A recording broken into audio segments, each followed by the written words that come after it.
time zone you're in. I guess it might be, some of you it's morning, some of you it's afternoon, some of you it's evening. But welcome to the Build the Ark live campaign. I'm really excited to be with some wonderful fathers and mothers, some lovely men and women of God here in the Galilee, and God's doing some amazing things here at the Aliyah Return Center. We might call it ARC for short.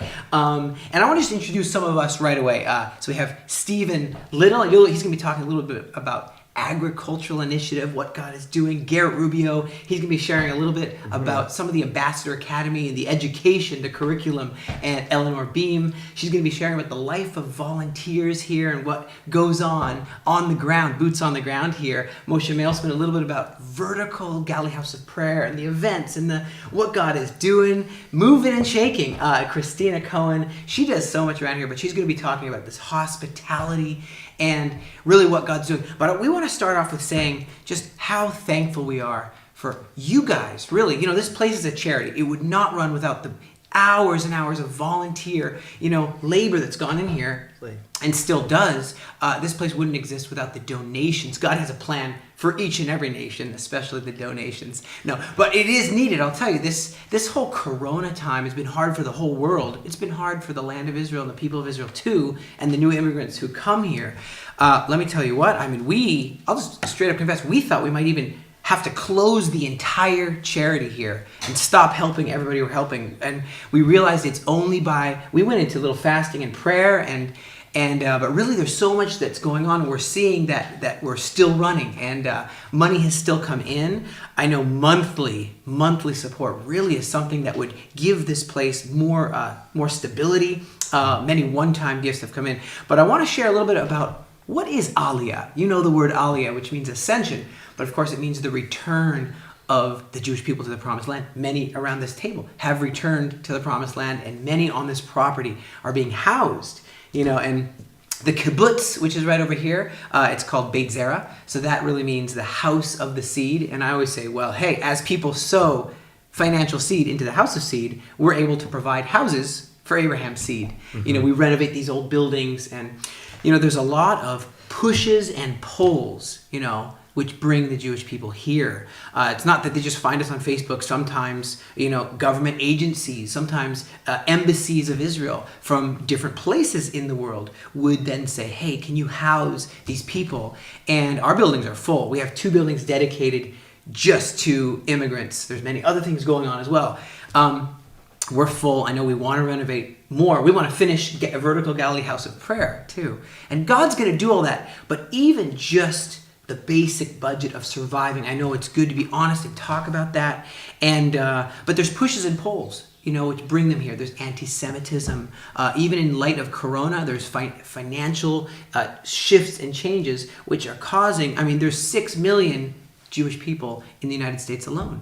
And throughout the world, we have a list. I could bring out a board and show you. We have a list of every country, how many Jewish people are there, and the work we all must do. Because doesn't it say in Isaiah chapter 49, doesn't it say in verse 22, doesn't it say the nations will carry the Jewish people in their arms and on their shoulders right here? And then Jeremiah chimes in and he says, well, guess what? Jeremiah chapter 32, verse 41, I will plant them in the land, thus says the Lord, with all my heart and with all my soul. Plant them in the land. That means, vine and fig tree and houses and jobs. But we don't only help immigrants here, right? This charity, and if I can just jump right to Master Rubio, Garrett Rubio, there's this thing called this Ambassador Academy, am I right? Which is for the nations to actually come to the land to get a hands-on experience and learn about, what is this? What is this Ambassador Academy? What's it for? So one of Aliyah Return Center's primary foundational principles is education. Mm-hmm. Educating people from the nations. And many of us grew up in the church. And there were some truths that were held back from us, that we didn't know.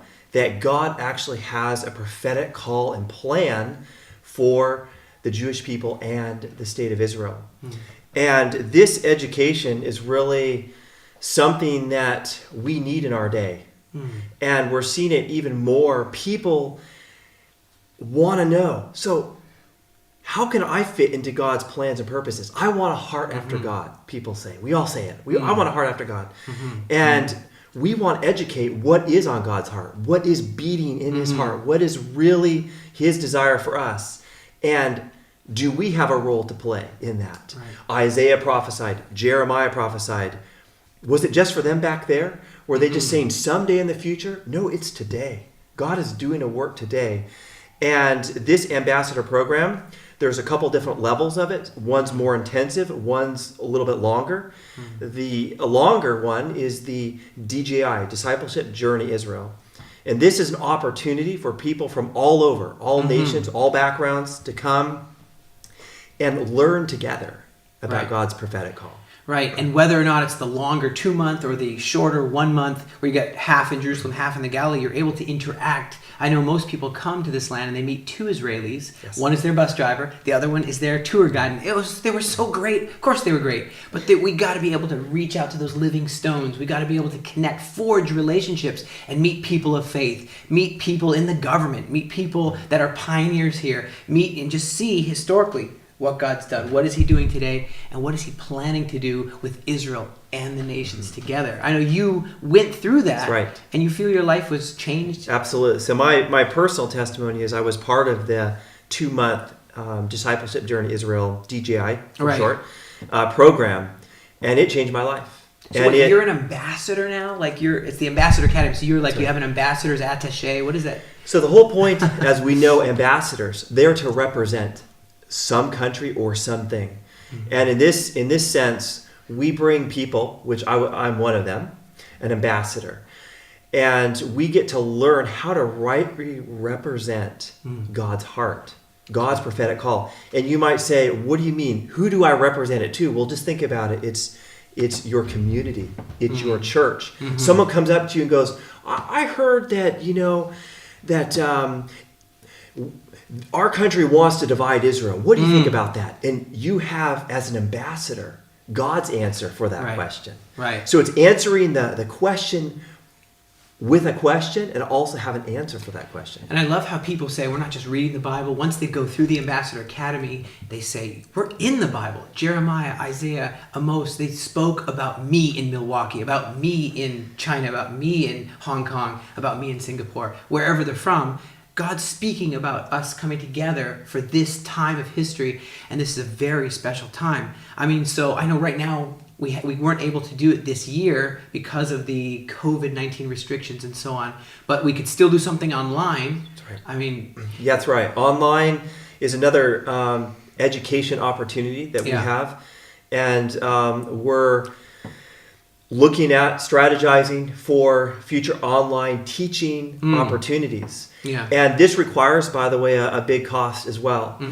Just because it's online doesn't mean that it doesn't have a huge cost. There's the teachers that have to be brought in. There's whether it's rabbis, whether it's believers in the land, all of them. It requires much time and effort that goes into that. So whether you come here physically or whether it's online, there's much cost involved. Well, I love what you said about rightly dividing the word of truth and having that sword of the Spirit. If we don't have the sword of the Spirit in this time, in this day and age of darkness upon the face of the earth, and we're not able to be like those virgins with oil in our lamps, I mean, what are we doing? And I love the Ambassador Academy, and praise God for all those who are still going to go through it and to be those world changers and bring their flag to the Galilee of the nations, it says in Isaiah chapter 9, verse 1 and 2.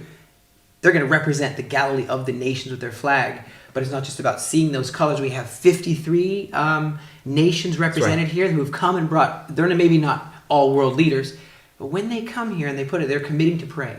They're committing to send laborers in the harvest. They're committing to sow financial seed into the house of seed. That's right. It's, Yeshua didn't call just one disciple. He didn't he didn't come here and say, okay, Peter, you're going to be my ambassador. He called many people. Right. And he brought them together.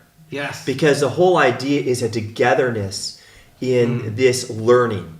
Because there's something about a multicultural learning God's heart. Yeah. It is just powerful and profound. And it will have a powerful effect in the world. As ambassadors go out, the more people that can be a part of this program, the more people will go out and affect the world in a big way. Well, I love that.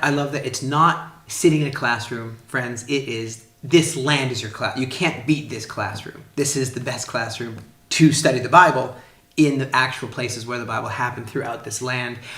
We are filled with joy and thanksgiving because of what God's doing, and we're thankful to you, and we actually want to give you some stuff. I mean, for those who want to, say, build the Ark campaign and make a monthly commitment, well, definitely you're going to get my wife's book called I Am Miriam. And Mary, mother of the Messiah, so her Hebrew name, she's a Galilean gal from right around here.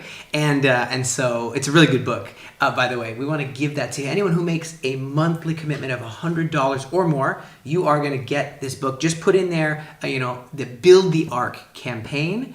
Build the Ark campaign. We're going to be sending you this book, $100 or more monthly. Not only that, we want to do a raffle. We thought about some exciting ways to show our appreciation, and so we had some stuff. We said, hey, we could actually mail you something.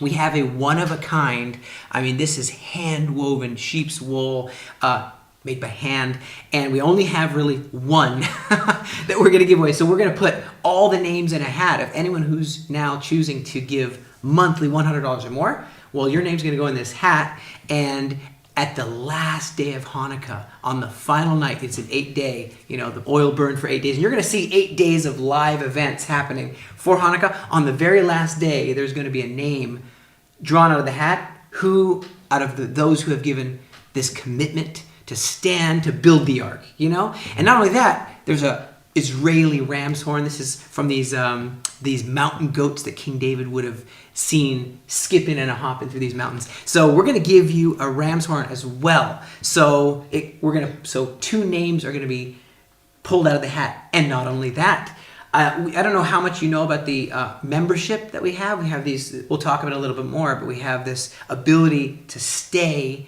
in one of our locations for 1 week every year for the period of 10 years. And there's different levels of that. And so we want to give away a little sample of that. So a preliminary sample where you're going to come for that for 1 week. You don't get the whole 10 years, but for 1 week, we're going to give you a free ability for free for if you have $100 or more commitment. Build the Ark campaign. Well, you're going to get, if we pull that name out of that hat, you're going to get the ability to come free of charge to our Return membership and join the Return membership family, at least for the sample for 1 week. Excited, you're going to love it. You may want to become a full member after that sample for sure. But I want to go ahead and get started in here a little more, and I would like to jump right on to my actual brother here, Moshe Mailspin, same last name, boom. And so I understand you're the foreman of construction of Vertical Galilee House of Prayer. You coordinate all kinds of events over here too, and you're like a Zerubbabel. You're like a Betzalel, building a place of God's presence, a place of the incense arising to Him, the alabaster box being broken. And I love to be able to, it's a dream come true to be able to serve together, actually, serve the Lord in the land. I know Psalms 22, verse 5 says, I think it's verse 3, says, God inhabits the praises of Israel. It doesn't just say His people, it actually says of Israel. And to see that praise come back to where the disciples were learning how to pray and learning how to worship, this is exciting because the light has been off. The light has been off for thousands of years, and once again, we're at this time of the return of the praise to the land of Israel. So, what's this vertical vision? What's Vertical Galilee House of Prayer? Well, personally, it's been a blessing for me coming here. When you first said, "Hey, why don't you come work with me?" We were just talking about the Vertical House of Prayer and worship in Galilee. In the Galilee, and it's really a privilege. It's been a privilege to build a house similar to in Amos 9:11, reestablishes David's tabernacle here in the Galilee, and it's really exciting. And it's a privilege, and it's also it has a weight to it. It has really a blessing. It's not in disguise. It's really just a blessing straight up to be able to build that. It's almost like building the temple. It feels like that, where we can minister to the Lord. It's like the Levitical call. Making that place where we can minister to God together and also bless others in doing so. Bless the nations. It's really, it's been a privilege. And I remember I was asking God, why did you bring me here? And I realized it was specifically to move this project forward. And it was really, and I think that God used me in that to be able to do it. I'm not saying I'm the most, amazing project manager or something like that, but I do believe that He's been able to use me in that, and I'm very. It's really a blessing. So it's like biblically, my house will be called a house of prayer just for Israelis, just for Jewish people, and that's it, right? No, definitely not. So it's for all the nations, Galilee of the nations. Wow. Yeah. So this is really, it's for all nations to come and worship. That's the reason for vertical.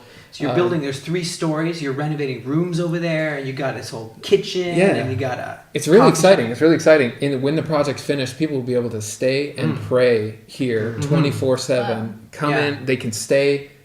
See this beautiful. Go to the Sea of Galilee. Walk down to the Jordan. Be able to go pray in vertical and help just lift that incense, that Aliyah, Olay offering to the Lord. Yeah. It's really an exciting project. They could work as well, get their hands dirty in between prayer shifts. They could be helping mow the lawns. They could be really part of the family here. It's really, really exciting. And it really is the front lines. Worship is the front lines. Worship and prayer is the front lines. It's a battlefield. It's standing in the gap. And, the worshipers would go out first. Prayer and worship would always be first in battles. And we know Israel is constantly in battle. So we're just filling those places as people come from out of the country to stand in the gap with us here in the vertical house. Right. Of and prayer so and now worship. I know that not everyone can even fit in that vertical room. I mean, so there's actually even an overflow, not an overflow, but it's like part of, there's a huge event we were just at on the stage. There was all kinds of worshipers, and the dream is to bring worshipers from all over the world who would come and be able to worship. So what are these events about? It's really about blessing God and joining together, having communion and community together, and really entering into the Lord's feast. Like He says, these are my feasts. This is how I roll. This is what I do. So it's really entering that together and singing together, understanding more of the Israeli culture, and if you could say God's culture, the way that God does things. He said, remember on Passover, remember this. So we have an event that commemorates these things and really just pegs it. It says this is for God, and we're able to learn together and do it together with people, and we invite people from the nations to come and join us in these things, and it's exciting. I'm still learning about these feasts and stuff. Yeah, I think that I was really, really touched when I saw people from China, people from India, people from Africa say, we're committing, we will worship in that. We're going to worship not for 1 hour, minimum 3 hours. We want to get in there. We want to get past just hello, shalom, but into travailing, into intercession, and into breaking that alabaster box and ministering to the Lord. And so you think that down in Prayer Valley, people could come and interact with Israel, but yet be along the Jordan River in like tabernacles, or just, or is it just so the many once cool a year? things? We want to do yearly events and build sukkot or tabernacles. Each person, they can decorate it from their own country. It's really exciting. You can put little twinkly lights in there. You can do whatever. You can have fun with it. And it's really a time of coming together, and it's really like family. And I think I was said, it's really like a big family. We join together, we have fun together, and we just worship the Lord together. It's really exciting. And there's a lot of costs that come along with that, from building materials to gas for people that are coming in to do worship sets, running the camera equipment and all the different things that's needed. But God will provide, and He has been providing, and it's exciting. It's really exciting. Well, so you're saying that people that sow this $100 or more monthly commitment to build the ark, they're actually enabling the fire on the altar. They're actually kind of like how it was in the Old Testament, or the Older Testament, that people were actually sowing into this ever-growing revival, which will have no rival. People remember Azusa Street. Get ready for Mezuzah Street, which I believe is going to be the revival with a root. Amen. And so it's not a brush fire; it's got a root, and people can be part of that. So I know we had about 2,000 people were supposed to come to the Prayer Valley just now. At least 2,000 were at minimum, but they all had to cancel. I mean, do you expect that this will return, or we'll have 2,000-3,000 people that can't fit in the vertical Galilee House of Prayer, but down in Prayer Valley? It's amazing. The Prayer Valley is just recently by the Jordan Regional Council have allowed us to use an amphitheater that they're building there now, which is it can support probably up to 2,000 people, maybe 3,000 people. It's not built yet. It's in the process of blueprints and things like that. But the entire space, they said, you guys have freedom to use. It's just God's favor. you can use that to worship, to pray. It's really and like you said, it's as people partner with us, they're pouring the oil into to keep that fire going.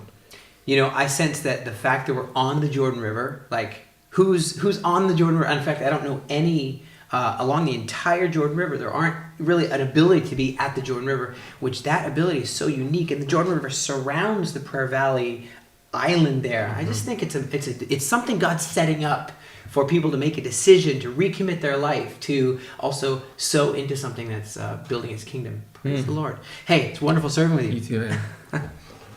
The Build the Ark campaign truly is an amazing opportunity to build the Ark, the Aliyah Return Center, because, anyone, just to remind you, anyone who gives $100 monthly commitment, well, you're automatically going to get I Am Miriam, my wife's lovely book, in PDF form to your email.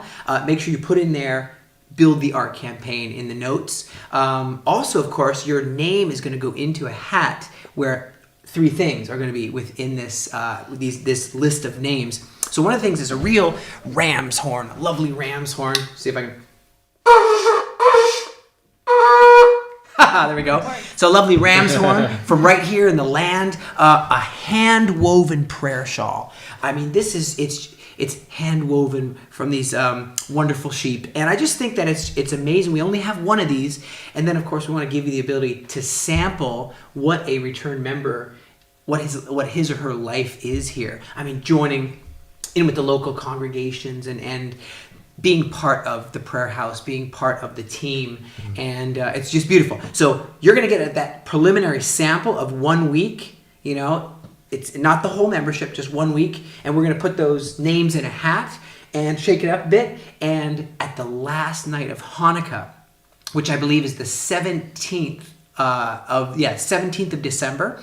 So on that night, the last night of Hanukkah, we're going to pick these names out. And if you are one of those names who have given $100 commitment for monthly giving of $100 a month or more, then you may have a chance to get that. But we just want to say thank you, really, and say we just bless you from the land of Israel for all that you've done, all that you've given. And so back to the wonderful panelists right here.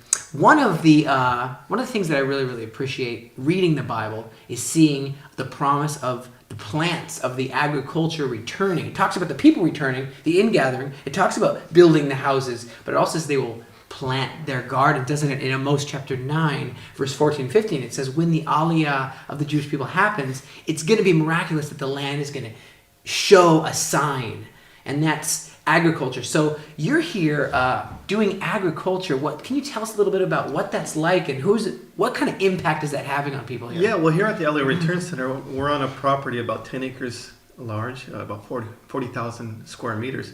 So all over the property, outside the buildings, there's areas for trees, citrus trees, and of course we're making areas for farming, vegetables, and we're building beds for those. And that's basically what the agriculture is about. Not just landscaping, obviously making it pretty when you're walking around, but producing food for a self-sustaining place here. I mean, food for volunteers, food for just salads, greens, potatoes, stuff like that. Snow peas, peppers. Snow peas and peppers. Yeah, peppers. And then citrus trees for lemons, grapefruits, and avocados.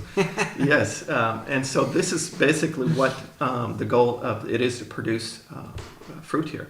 Right. But I know this is a charity, and it's all essentially just being given away. I mean, and the climate here, the sun's very hot, and I mean, so what is the best strategy? Is it like back to Eden raised beds, or hydroponics, aeroponics? Are we looking at fish Yeah, there's farm? a term called hybrid that is used in farming. That's and we're going to be doing a hybrid version of Back to Eden, and also some of the future farmings as in aquaponics and hydroponics. And so the hybrid is just dabbling in a little bit, but focusing on how God and His creation, and focusing on the soil, what you put in the soil to make the plants grow. And so the Back to Eden is basically kind of an idea of how we're going to do that. And what I like is that a lot of groups will be able to participate in that. They'll be able to come and see and actually put their hands in the ground, learn how to plant the different varieties of plants, the snow peas, the potatoes, and also learn how they're planting the citrus trees, olive trees, and also harvesting it, which is nice. You know what I think, what I love is beyond just the eating delicious food and being able to bless people with food. Beyond that, I mean, you have this rehabilitation of, it could be a guy who's been through the army who has PTSD, trauma. And you could be just that union of someone from the nations working along with someone from Israel in the garden, and they're understanding about one another in that time in the garden. They're learning about the biblical prophecies coming to pass, and they're actually learning about nutrition.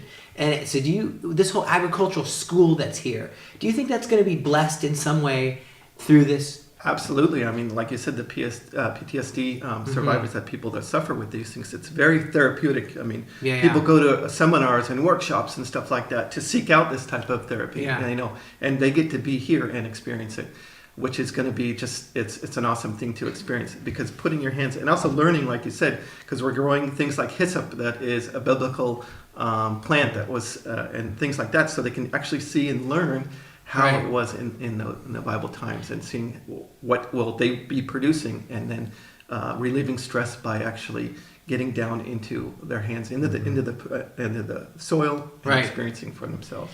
So you're saying whether it's rototillers or seedlings or greenhouses or pipes or using the netafim, the amiyad, the filtomat systems, whatever it might be, it costs money. And if this isn't a business that's generating, it's really just here giving it away. So you're saying that really monthly commitment would help cover the water and the whatever? Yeah, obviously, because a normal commercial farm or something like that, they generate income based for sales. This is not what we're doing here. I mean, this is we are providing for people here and providing for the local Israelis here as well. And so this is a very much highly cost that it needs support. And there is some things that here that Israelis have developed, like you mentioned, the watering system that they developed here, but to put that onto the facility that we need. You mentioned earlier about the climate. We're in a winter climate, which is nice here because it doesn't get too hot. We have a longer growth period, but the summer is very, very hot. So structures need to be built to protect the plants against that intense sun. And those are all things that need to be built, but mainly the ongoing monthly support that needed for those every month water, compost, things like that just need to be supplied each and every day. There's nothing like showing love with offering a meal. I mean, that's like the core of the Abrahamic way. And speaking of Abrahamic hospitality, I really just, in the Middle East, just so you know, Abraham's pretty famous around these parts. And one of the things that he was really good at is welcoming in the stranger, welcoming in someone in need. And they would get traditionally like 3 days to stay and just be blessed. And I think that's a core. It's very core to the Gospels. It's very core to the Galilean way. It's very core to the biblical way. So hospitality. Christina, tell us a little bit about the hospitality initiatives that are going on, and there's many. Yeah, there are many, and it's because hospitality is also the core of ARC. So first of all, we invite everyone to come and take part, and there's room for everyone. We love visitors, we love people who come to work, people who want to see around. We really welcome everyone. And one of the most the biggest, the closest to our heart things we do as to hospitality is that we give room. We house new immigrants here at the Ark. So they come to Israel, and that's the easiest part. But then, what about a house? What about a job? What about learning the Hebrew language? Yeah. So we house them here for free. We do not ask them for any money. We just let them a place to be for half a year where they can actually learn Hebrew. They can actually look for a job. They can actually look for a place to stay. And during this time, we are here to bless them, to show them around, and to help them in any way we can. So this is a very Abrahamic, mindset that we have here at the Ark. It's a very unconditional love in uncompromising faith. It's a bit extravagant love. I know for some people they're like, here's a can of beans and here's an old shirt I don't wear. But really, this is beyond. This is to renovate. That's really a tough order to renovate entire old abandoned buildings on this property and to fulfill these scriptures. So really fast, have you seen the Aliyah scriptures? Aliyah is on God's heart. The Aliyah, it goes along with the Shekinah glory. That's the same if you're Joshua and you're coming in and you're seeing giants fall and the sun stands still. If you're Moses and you're on an Aliyah journey, a journey home, and you're seeing a pillar of fire, pillar of cloud, manna falling from heaven. Look, you just got to get a hold of the Aliyah scriptures. If you do not have them, there's 700. I'll send you a little starter. Just put your email and send us your email. We want to send you 64 Aliyah scriptures. But so back to this hospitality. I know it's Yeshua spoke of waking up in the night to give bread to someone in need. And doesn't it say in Matthew 25 verse 40, doesn't it say, in so much as you've done this unto the least of these, my brothers, you've done it unto me. Yeah. That's a big call. So you said housing the immigrants. Anything else? Right. Who else stays here? So who else stays here? Volunteers, people that come here to serve, learn, stay with us and pray. And we have volunteers, like everyone here is a part of this program, part of this team, whether volunteers or staff. We are all here to give out of our heart to this ministry and to the people and the community, the local and the new immigrants all together. It's a union. It's a fusion. Eleanor. I understand that many people, and it baffles me. It's mind-boggling to think that people will come and they'll leave aside their life. They said, I could be earning money right now. I could be vacationing in the Maldives, whatever. But they say, no, I want to come and serve Israel. I want to bless the land and the people of Israel. Sure, I want to be part of your community. So you right now are part of this labor force right now. What is it like for someone who's coming from, I don't know where in the world, and they're here? What is the life like here for someone who's laboring this labor of love? Well, it's a good experience for me, honestly. And when I heard about this place, I'm like, wow, Aliyah Return Center. It's where the Jews return to the land. So it got me excited, and I wanted to explore more. And so I came here as a volunteer, and volunteering as to fixing this place, to work together. And I got welcomed very hard. Like, they welcomed me with love, and I was like overwhelmed. Like, wow, so much love and so much. It felt like home, you know, and. I think the Shabbat dinners is really about that family. I mean, every single week we're blessing each other. Every single week we're just appreciating one another, and also the local congregation. Yeah. I mean, what is your favorite part? The trips, the trips we do, or what would be something that you feel? I know in Corona time or this Corona crisis, we haven't done too many trips, but it definitely is something that we love to do as part of the education. What about the feasts? I know we were in Sukkot. Yeah, so every Friday we do Shabbat. We cook together. We have a meal together. It's amazing that we work together and have this rest day together. Right. And so for volunteers also, we have an activities fun time. We do trips. We do hiking. We do a lot of stuff for fun. And what's amazing, we also celebrate holidays. Right. We got to build sukkah together. That's amazing. A tabernacle, yeah. And by building it, I got to learn all about it, all about the Jewish stuff, and it's an amazing experience. And we got to cook together and sit together. It's right. I feel amazing. like a cross-cultural interchange of love. Because the olive tree of faith, there's the original branches and there's the grafted in, and it's all from the same root, and it's beautiful. But one of the things is building a sukkah. That's not something people do. Let's say if they're from Kentucky or they're from Beijing or they're from whatever Sydney. They're not used to building a sukkah maybe, but it's something that's very engaging and something very biblical, something very ancient. And what would you say, going to the local congregation or being able to just impact lives? So I know what project are you on right now? What are you working on right now?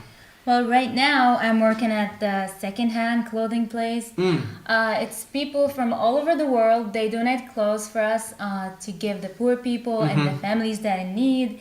And it's so exciting for me to be a part of it because it's a part of serving the Lord. Yeah. And it's amazing also that just all of us are excited about more donation coming over here, more people to give clothing and stuff. I know that in Matthew 25 verse 40, same verse, but he says, "Insomuch as you've done this," which is, "Hey, I didn't have any clothes, you gave me clothes. I didn't have a place to stay, you gave me. You've done this unto me." I think that's such a powerful thing. I've seen people come from different countries where it's not the stereotypical thing. They come with tattered, holes. I've seen it. There's people who come from Ukraine, people that come from India, Manipur, those B'nai Menashe, sons of Manasseh, and from Brazil, play France, and they might have come right out of anti-Semitism. They might have had to run for their life, and here they have this warm welcome. Thank you so much for the work that you all do by serving here in this land. But that's not the only people that stay here, right? There's others? Yeah, that's true. We also have donors stay here, and they are able to impact lives just by being our donors.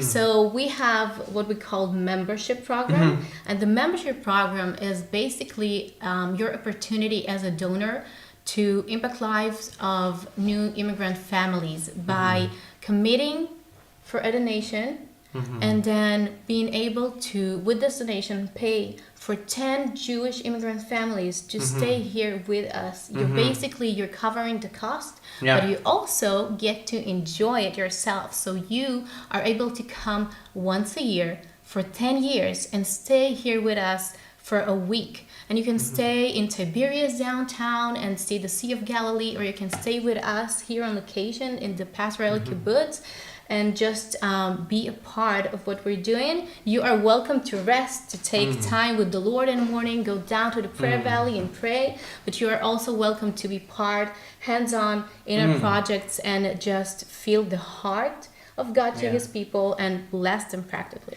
It really is a family. So what is this Destiny experience, Galilee experience? There's these day trips that go on that people enjoy a lot. Yeah, people enjoy a lot. So our donors or visitors, whoever want to join, we are welcoming everyone to join our trips because we take people to the places where you don't usually go on just a tour. Right. Off the beaten track, you go to see places like Shiloh, Alon Mamre, where really God talked to people and worked, and very special events that took place in the history of the Bible and of the Israeli nation. So those are very special trips that we do here. The return memberships, whether it's the Aliyah sponsor or the Aliyah partner, the Kingdom Builder or the Kingdom Envoy, these have really, in these years, have really help this place to exist and to be able to do extravagant things like renovating an entire building. Those are astronomical costs in Israel, but they've really empowered that through that one-time or payment commitment for that. And they get to be part of the prayer house doing prayer shifts. They get to be part of the volunteer force. They get to do whatever they want. They could be part of the local congregation. They could be many different things. But hey, we invite you to become a return member. If you would like to find out more, go to aliyahreturncenter.com, click on membership, little tab there. You're going to see what people do, and really thank you so much for doing that. We do want to give you that sample, that little preliminary sample, little taste of taste and see that the Lord is good in his land. Taste of the goodness of the Lord. We want to invite you. So $100 monthly commitment or more, and where your name's going to go in that hat to be able to sample that for sure. Also, your name's going to go in that hat to win a shofar and to win a prayer shawl. This is like what Moses wore when he was receiving from God. His face was glowing, and he put this shawl over his head, and that's where we get prayer shawl from. But hey, panelists, I want to thank you guys for just sharing a little bit. People don't always know what all is going on in the Aliyah Return Center, and this isn't everything at all, but this is a nice little taste. And going forward, we want to go forward strong. Hanukkah's coming up. We want to go into this new year strong, together, as a team with you. So that's why we're inviting you to participate. If you've been touched by this prophetic work, or you've seen some of the lives that have been impacted, and there's so many requests coming in right now, please will you house us emails, and you're getting carpal tunnel syndrome trying to answer these emails. No, it's a lot of requests. And we really need to offer you the opportunity to stand together with us in this partnership. And it's something that God's doing. And when we see that God's in something, we want to be in that for sure. And we want to actually start 2021 where we're saying, hey, these monthly supporters are giving us a solid base to stand on. I certainly know the one-times are a huge blessing, but this is really giving an opportunity for people to say, I'm going to commit to stand with my brothers and sisters and come. I mean, I believe the borders will open pretty soon. That sounds vague, but pretty soon. It's looking like we're going to come out of this whole thing, and we just want to thank you for all that you do for the land. So again, make sure you write in there, Build the Ark campaign. We want to know that you're with us. So 8 days of Hanukkah, 8 different lives with teaching, with song, with a bunch of amazing stuff. And hey, let's just thank the Lord for this time together to build the Ark. And God bless you from the Galilee.